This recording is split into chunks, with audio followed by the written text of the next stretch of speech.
Welcome to Casual Friday. Hi, I'm Roxanne Richardson, and this is my weekly Casual Friday podcast.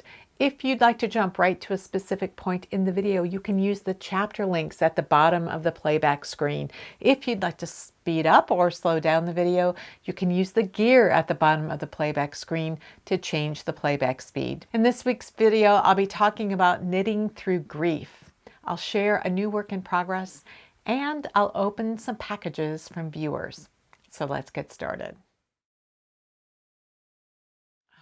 So I want to talk a bit about grief and knitting and how those two things sometimes go together and how sometimes you can have trouble meshing the two. Back in 2020, at the start of the pandemic, when everyone was at home and found themselves with a lot of time on their hands, a lot of new knitters were born at the time. And a lot of people embraced all sorts of hobbies and crafts because they were at home and they needed to do something. So there were a lot of new knitters coming on the scene, but there were a lot of existing knitters who struggled to continue knitting.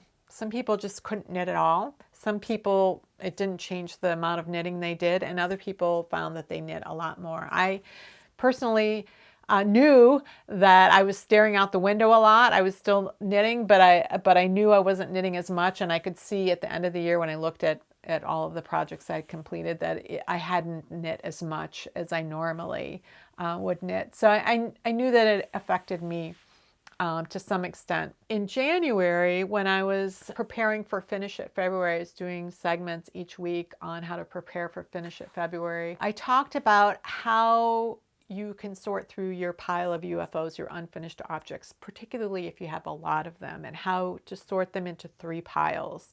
The yay pile, the one where you love the project, you want to finish it, you're enthusiastic about it. Then you have the nay pile where you're like, oh, I hate this thing. I hated knitting it. I don't like the color, that it's tedious or whatever. You're like, I am never going to finish this.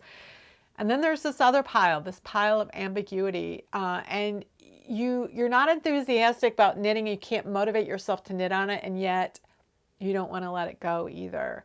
There's a lot of reasons why things can end up in this pile of ambiguity, but one of them is grief. It could be that you started knitting it for somebody who died, and so you never got to finish it and give it to them, and you don't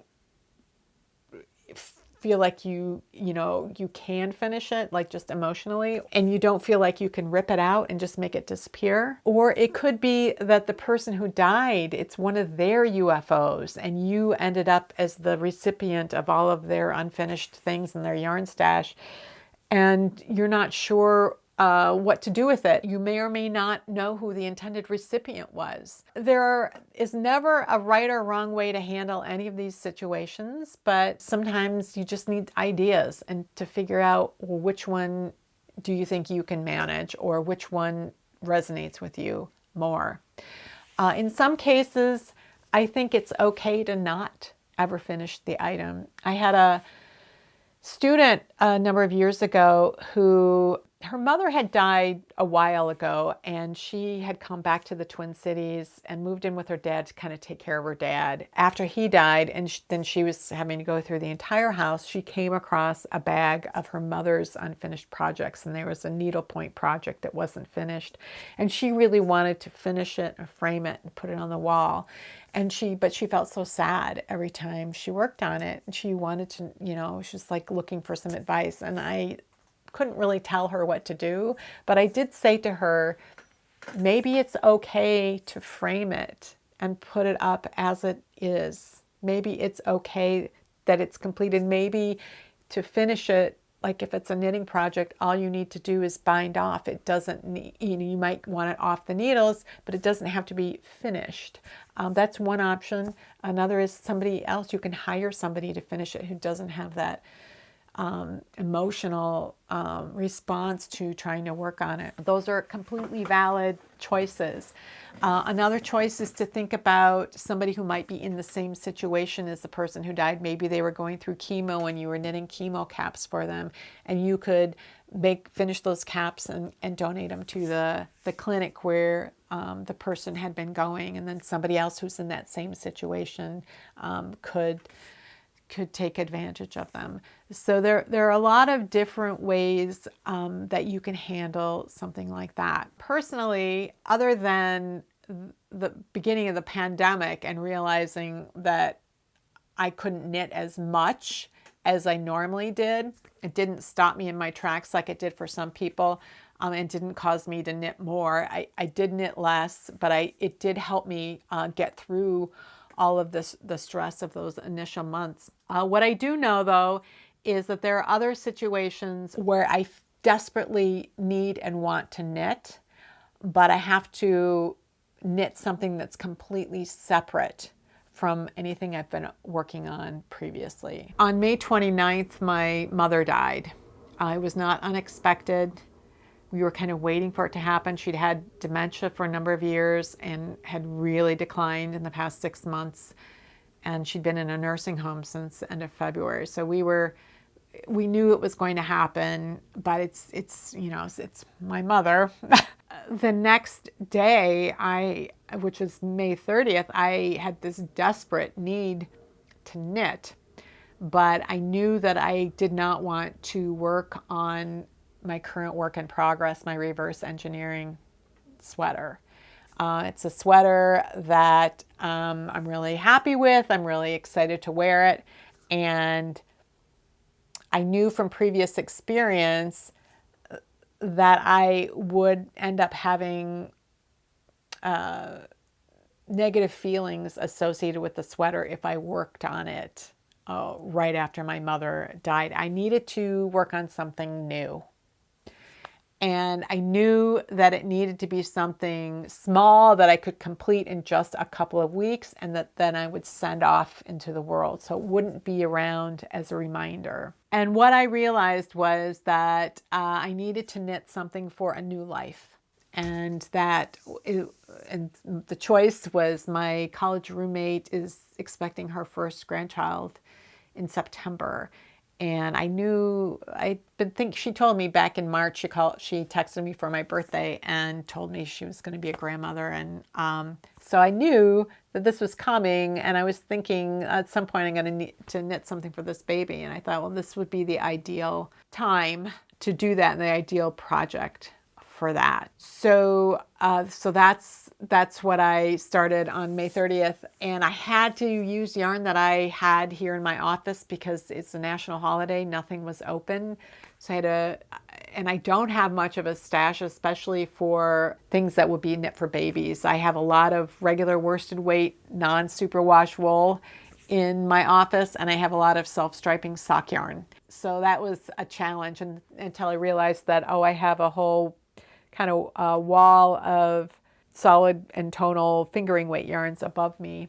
I started work on the sweater with one of those skeins. It turned out, and I kind of knew it wasn't a big enough skein, that there wasn't going to be enough yarn, but it got me through the next couple of days. And then when I knew for sure that it wasn't enough yarn, I went to the yarn shop and bought new yarn and started over. I didn't mind starting over. It just gives me, and gives me something to work on and focus on. So for me, I just know that I need to work on something. I need to knit in this kind of situation, and it needs to be something separate and contained that isn't something I'm already working on. That may not be true for everyone, but it is true for me. And I would love it if you have found ways of knitting through grief or found solutions for different situations, because as I mentioned, there's all sorts of situations, not, it's like a global pandemic or the loss of a loved one, or all kinds of situations where you might be at a loss to know what to do or to find the solution that's going to resonate with you the most. So if you guys have ideas for things that have helped you knitting through grief, or if you are trying to knit through grief and you are looking through ideas, please feel free to leave those down in the comments, and hopefully we can find something that will work for you.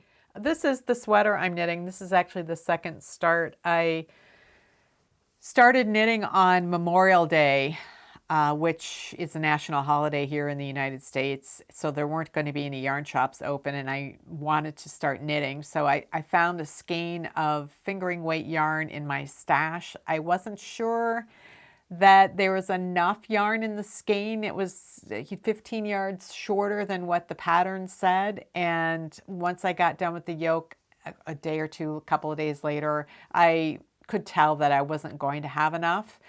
And I didn't mind starting over. I went to a yarn shop nearby and I got some new skein of yarn, and I wasn't sure that this skein would be long enough either, but they had additional skeins on hand in case it turned out I was going to need more, which is what I wanted. I just wanted to make sure that I would have enough. I got a good ways on the sleeve and realized that, you know, I'd been knitting the sweater flat back and forth, and the sleeves are knit in the round.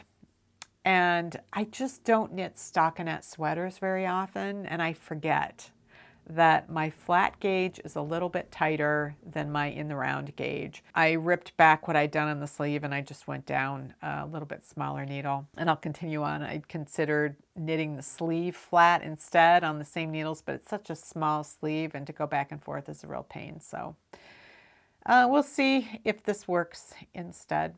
So I'll give you guys more information about the pattern and the techniques that I'm using. Some cases I'm substituting techniques, and sometimes I've just made a choice for doing something that wasn't mentioned in the pattern. I just decided to do it. I'll talk more about that next week, but I just wanted to show you what the little sweater is that I am working on this week. So I went to the post office earlier this week because I'd been alerted that I had a package waiting for me. And it turned out I actually had 3 packages from 3 different people. So I am going to go to the overhead and open them up, and we'll find out together what is inside them. The first package is from Pamela. I have no idea what's in here.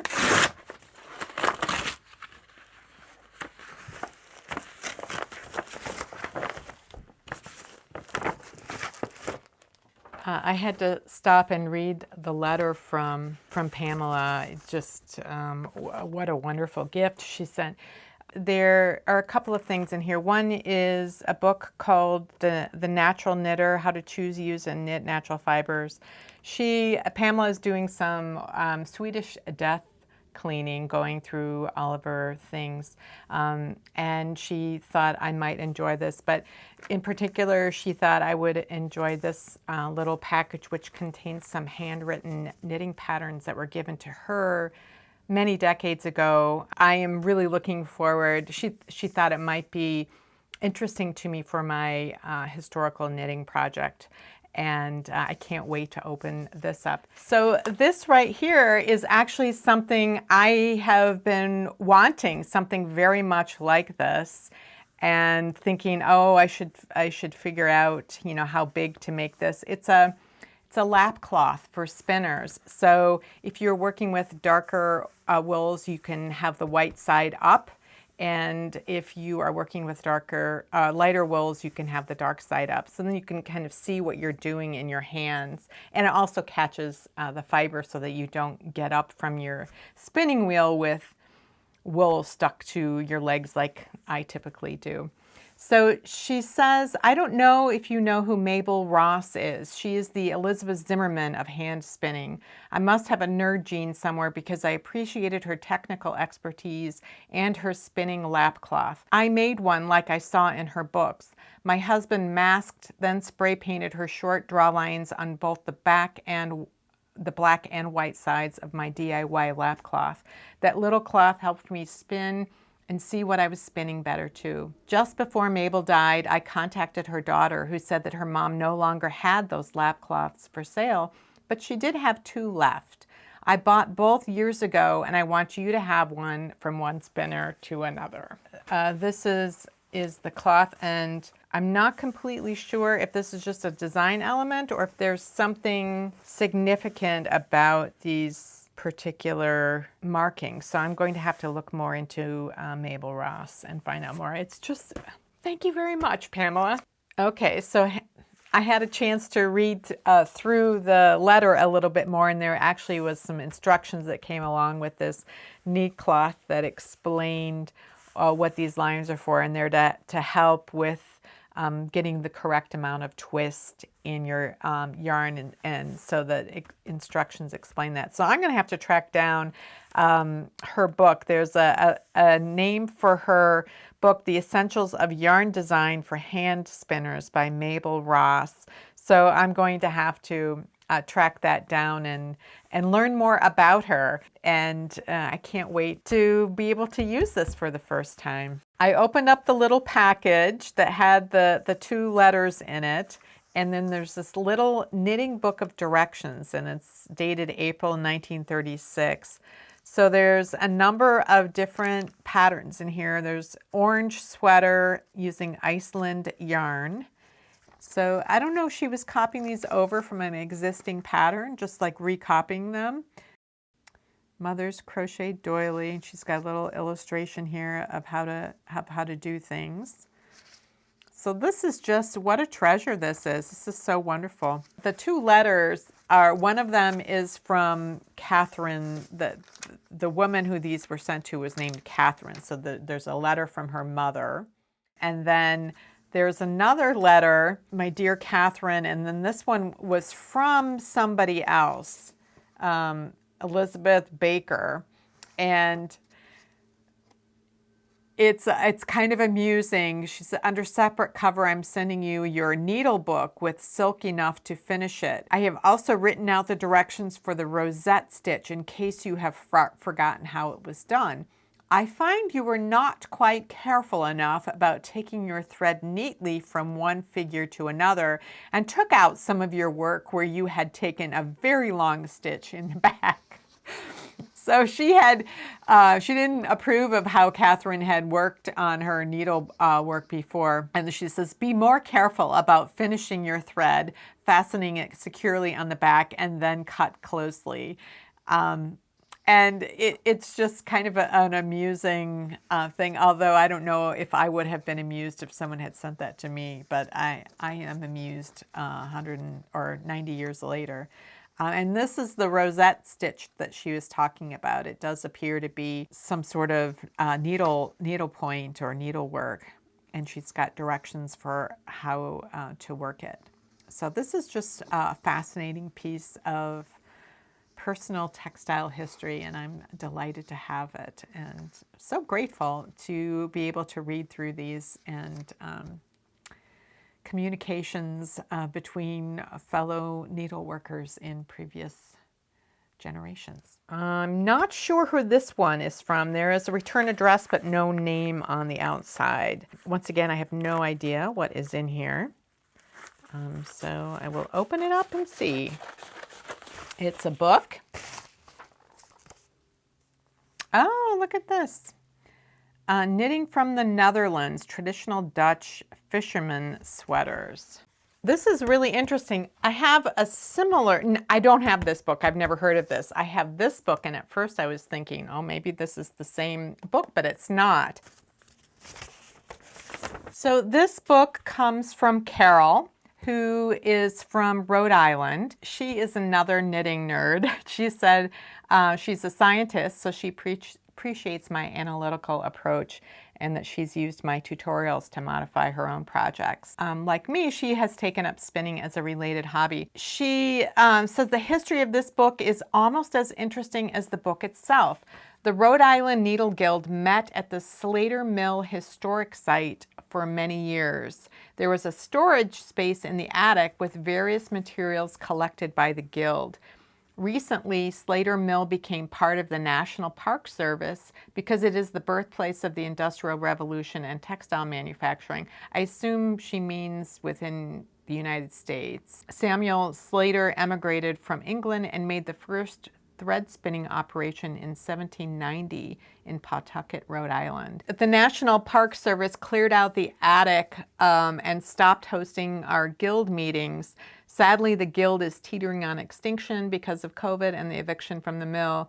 All of the books were given away. So I'm guessing that this book was one of their guild's books. What's interesting about the Netherlands is that there were these laws up until a certain point in the 19th century where the fishermen had to go out and come back on the same day. There was a limit to how far out they could leave. And when the laws changed and they could be gone for longer periods, they started encountering fishermen in the North Sea that were from England who are wearing these ganzies, these wool shirts with the knit pearl patterns on them, rather than the linen garments that the Dutch fishermen had been wearing. So this is what I remember from my other book. It's really interesting to see how these sorts of stitch patterns were adopted by different places and different fishermen and in different areas, and how you'll see a lot of the same types of things, and then you'll see every individual area's own take on this type of garment. So I'm really looking forward to it, and I really thank you so much, Carol.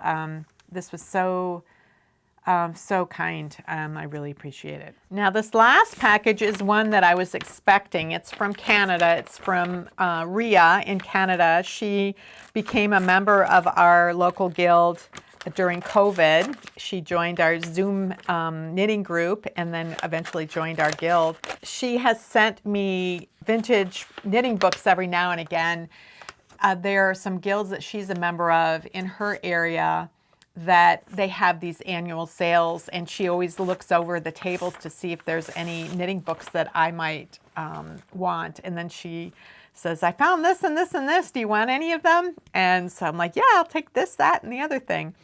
So one of them is a sock book. I love these mid-century sock books because socks were so interesting then. And you find very few sock patterns for women because they were wearing stockings, and if they were wearing socks, it was like tennis socks or something like that. They weren't wearing them for every day, and men's socks were just so cool back then. So I did not have this particular sock book, so I'm interested in that. And I always like to see the how to knit books from any era to see what was being taught and how it was being taught. The Needlework Arts Self-Taught Learn How To book. So it's got all kinds of things. I've seen other similar books like that. I have quite a few of these sort of how to do all of these things in my library, but not this. And I even have one that has been published in multiple decades in different sizes and formats, but this is a different one. So I'll be interested to see what sorts of techniques they're recommending. And also, I love this. I love this when there are little bits of writing and calculations on here. You can see she was working on it and marking off where she was. So this is delightful. And then the last one that Ria sent me, Beehive Steps to Knitting, Paytons and Baldwin Limited, Toronto. So this is another sort of like first projects type of book, but with some information on how to do various different techniques.